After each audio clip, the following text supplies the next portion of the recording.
لله العزيز القهار والصلاة والسلام على النبي المختار وعلى آله الأطهار وأصحابه الأخيار أما بعد فأعوذ بالله من الشيطان الرجيم بسم الله الرحمن الرحيم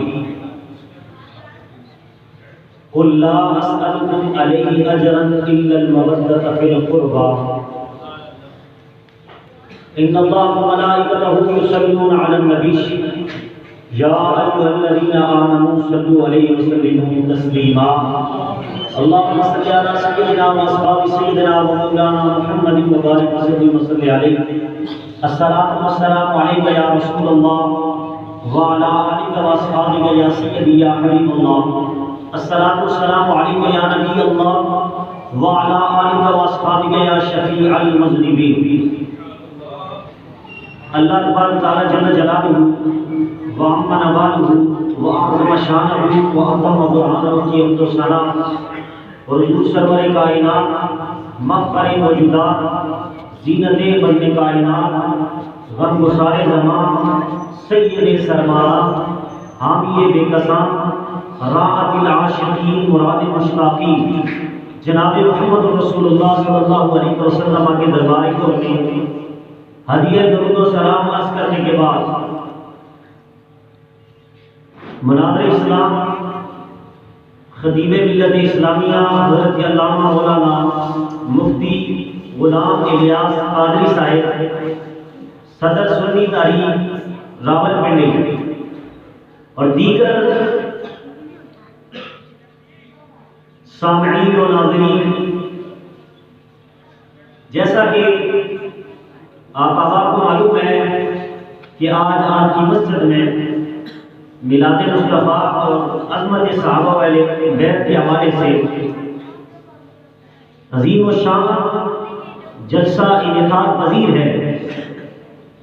میں دعا کرتا ہوں کہ اللہ رب العزت آج کے اس عظیم جلسے کے توسط سے جن احباب نے، مسجد کی انتظامیہ نے، اسٹیج پر علماء کرام، بزرگان دین اور سامعین سب کے آنے کو آج کی اس محفل کو ذریعہ نجات بنایا، اور اللہ رب العزت ہم سب کو صحابہ والے بیت کی سچی محبت نصیب فرمائے۔ حضرات محترم، بڑا ہی علمی ٹاپک ہے آج کا۔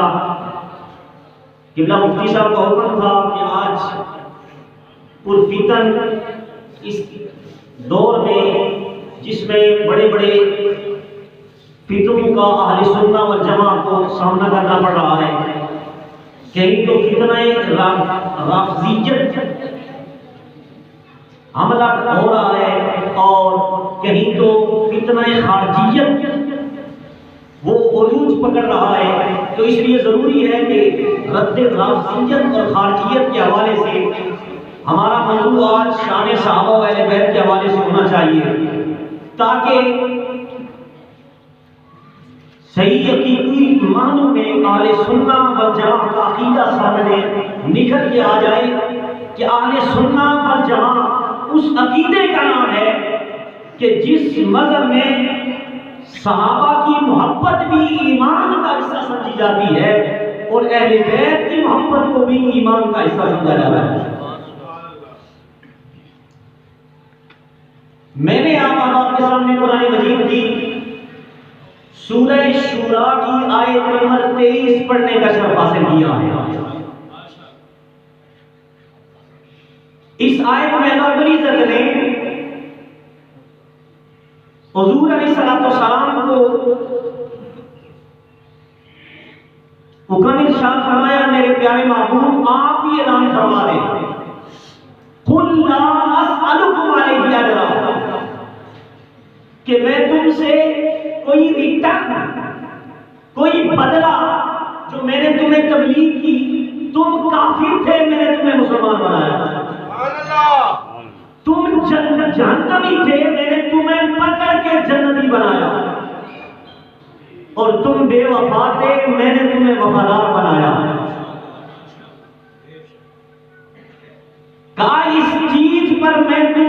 کوئی ریٹرن، کوئی بدلہ نہیں طلب کرتا.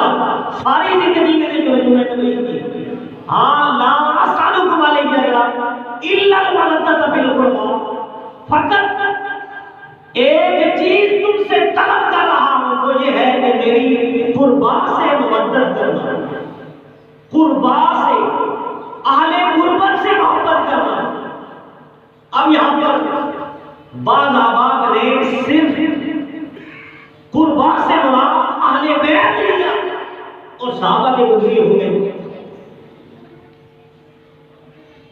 آج میں نے آپ کے سامنے اس آیت کی تفسیر میں امام فخر الدین رازی علیہ رحمہ، جو اپنے دور کا بہت بڑا مفسر ہے، جسے ہر مرتبہ فکر کا بندہ امام سمجھتا ہے،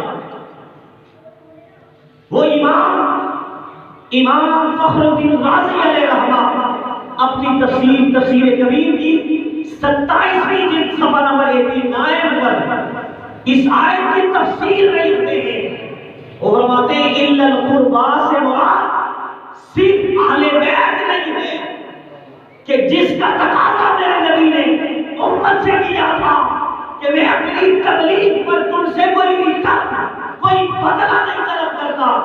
وہ ریٹرن اور بدلہ صرف اہل بیت کی محبت نہ تھی، بلکہ یہاں امام فخر الدین رازی فرماتے ہیں ہذه الآیہ تدل علی وجوب حب آل رسول اللہ صلی اللہ علیہ وسلم وحب اصحابہ.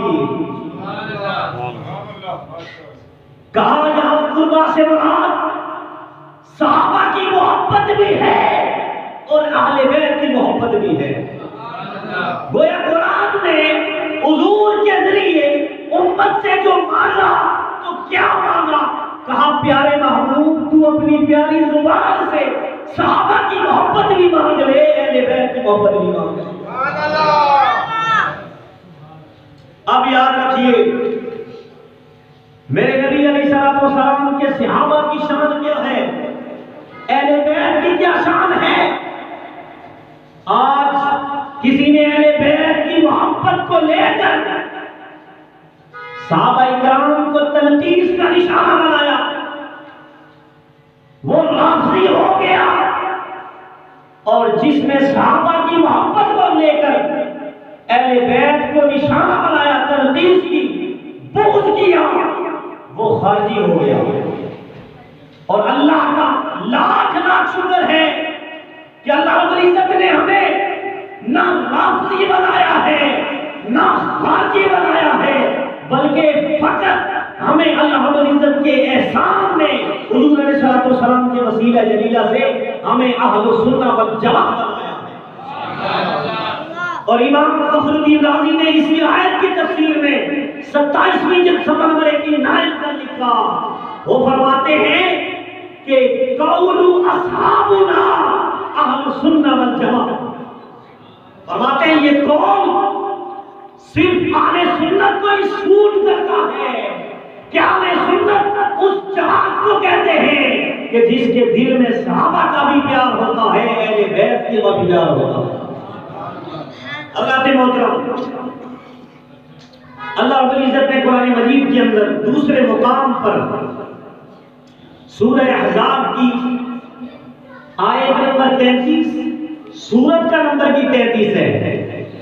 اللہ رب العزت نے حضور کی آل بیت کو اور اس کی عظمت کو بیان کیا. ہم نے صرف آل بیت کی عظمت کو دیکھا اور صحابہ کی عظمت کو نہ دیکھا تو گمراہ ہو گئے وہ لوگ، وہ رافضی ہو گئے. آئیے ایک آیت میں صحابہ کی عظمت کے حوالے سے کہ ہم کہتے ہیں صحابہ بھی پاک ہیں اور نبی علیہ السلام کی آل بھی پاک ہے. صحابہ بھی پاک اور اہل بیت بھی پاک، دونوں پاک ہیں. اور یہ اہل سنت والجماعت کا عقیدہ ہمیں قرآن نے دیا ہے. کس نے دیا ہے؟ قرآن نے دیا ہے. سنیے قرآن مجید کی سورہ احزاب کی سورت نمبر 33 آیت نمبر بھی 33 ہے اور پارہ نمبر 22 ہے. عجیب اتفاق ہے، پارہ 22واں ہے، سورت کا نمبر 33 ہے اور آیت نمبر بھی 33 ہے. میرا رب فرماتا ہے انما یرید اللہ لیذہب عنکم الرجس اہل البیت ویطہرکم تطہیرا. میرا رب فرماتا ہے کہ ہم نے یہ ارادہ فرمایا ہے. کیا ارادہ فرمایا ہے؟ لیذہب عنکم الرجس اہل البیت ویطہرکم تطہیرا.